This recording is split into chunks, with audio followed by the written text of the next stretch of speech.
Assalamualaikum warahmatullahi wabarakatuh. Shalom, Om Swastiastu, Namo Buddhaya, salam kebajikan bagi kita semua. Perkenalkan, nama saya Nazwa Wanda Isah dengan nomor induk mahasiswa 2202026006 dari Program Studi Ilmu Pemerintahan Angkatan 2022. Di sini saya ingin melakukan presentasi materi dari mata kuliah Hukum Tata Pemerintahan yang diampu oleh dosen Bapak Solihin Bone, SHMH mengenai definisi dan fungsi-fungsi hukum tata pemerintahan. Tanpa berlama-lama, mari kita mulai.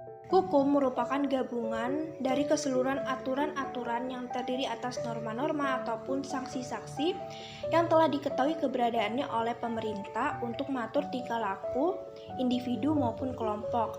Adapun tata pemerintahan diartikan sebagai suatu sistem dalam menjalankan wewenangnya atau tugas-tugasnya untuk mengatur kehidupan sosial, ekonomi, dan politik dalam suatu negara.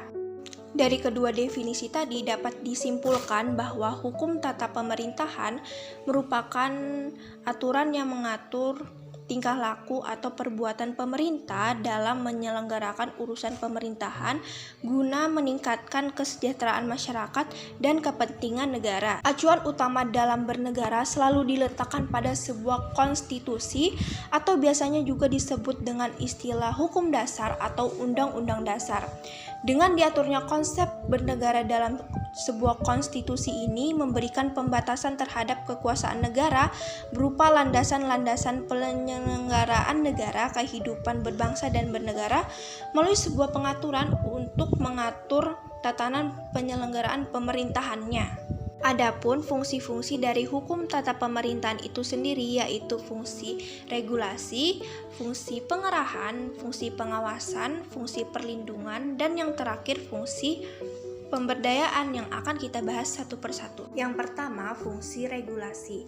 Fungsi regulasi merupakan serangkaian aturan atau kebijakan dalam mengatur suatu aktivitas yang bertujuan untuk menciptakan kerangka kerja yang teratur bagi organisasi pemerintahan dalam menjalankan tugas pokok dan fungsinya.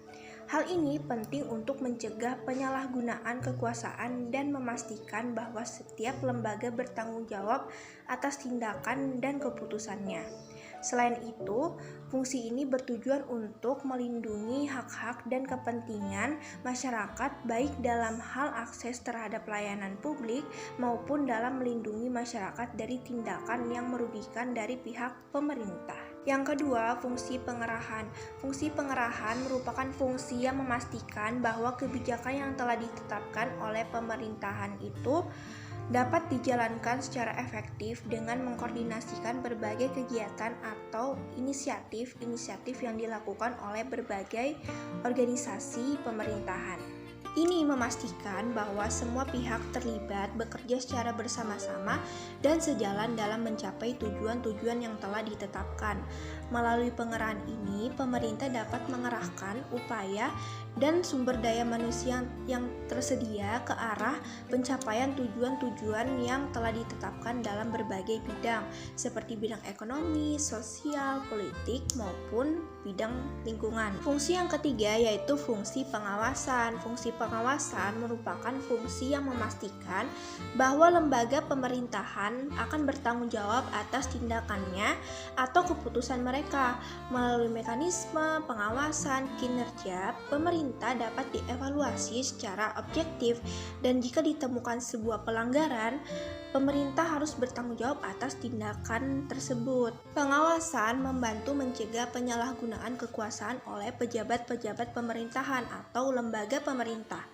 Pengawasan juga berfungsi untuk meningkatkan sebuah transparansi atau keterbukaan dalam penyelenggaraan pemerintahan dengan memberikan akses informasi kepada pihak tentang kegiatan atau keputusan pemerintah. Masyarakat dapat mengawasi dan bisa mengkritik pemerintahan ini lebih baik.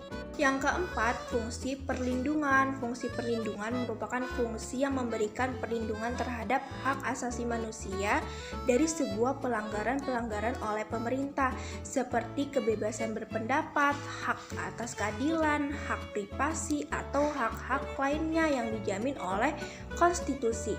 Fungsi ini juga mencakup perlindungan terhadap sebuah diskriminasi oleh pemerintah seperti ras, agama, dan jenis kelamin. Perlindungan dalam hukum tata pemerintahan juga bertujuan untuk mencegah sebuah penyalahgunaan kekuasaan dan juga mencegah korupsi di dalam lingkungan pemerintah. Dan yang kelima yaitu fungsi pemberdayaan. Fungsi pemberdayaan merupakan fungsi yang bertujuan untuk memberikan kekuatan kepada individu atau kelompok masyarakat dalam proses pengambilan keputusan guna meningkatkan partisipasi publik dalam proses pengambilan keputusan pemerintah. Ini dapat dilakukan melalui mekanisme seperti forum-forum partisipasi yang memungkinkan masyarakatnya untuk bersuara atau berpartisipasi dalam proses pengambilan keputusan atau kebijakan. Contohnya seperti penyediaan pendidikan, pelatihan, dan sumber daya lainnya yang diperlukan untuk meningkatkan kemampuan masyarakat dalam melakukan dan membangun jaringan atau mengorganisir diri mereka sendiri. Sebagai penutup, sebagai sebuah sistem yang kompleks, hukum tata pemerintahan memiliki peran penting dalam menjaga keseimbangan kekuasaan, keadilan, dan stabilitas dalam suatu negara.